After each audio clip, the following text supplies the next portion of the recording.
Hey, it's Jones Loflin, helping you make the best choices with your time so you can thrive.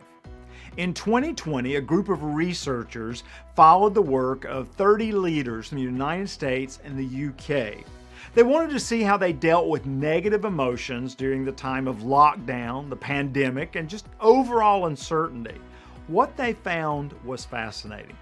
First, they saw that the leaders, dealt with their negative emotions in one of three ways.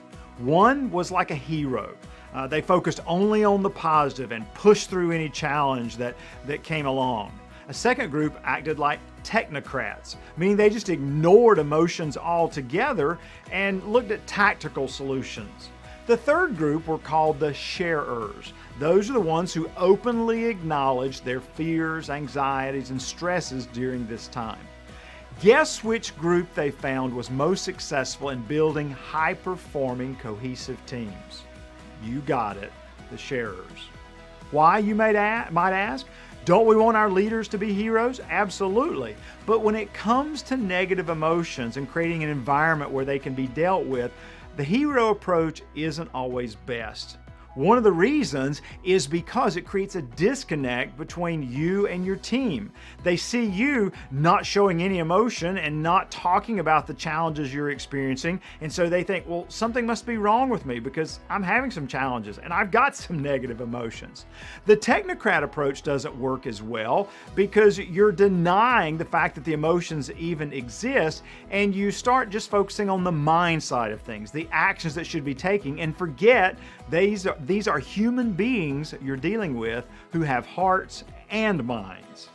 The sharer approach worked best because it created empathy. It boosted morale because people felt a sense of connectivity with other people because the negative emotions were being discussed. Now, how can you become more of a sharer type of leader in your workplace? One of the ways is to plan how you're going to talk about your negative emotions. One of the reasons people don't like to hear other people talk about emotions is because they ramble. But being concise and thinking about how you can reflect positively on a negative experience and what you've learned is really important. A second way is to start small. You don't have to talk about major events, but just minor emotional frustrations you've had. A third way to be more of a sharer is to talk about the healthy coping mechanisms you're using to deal with your negative emotions. Talk about conversation that you've had and how it was helpful. Talk about taking time off and how that gave you a fresh perspective. Doing that will help your team find similar healthy coping mechanisms for their negative emotions. This is Jones Loflin. I hope it's a week where you're more of a sharer type leader when it comes to dealing with negative emotions. Thanks for spending a few minutes with me today in the Jones Zone.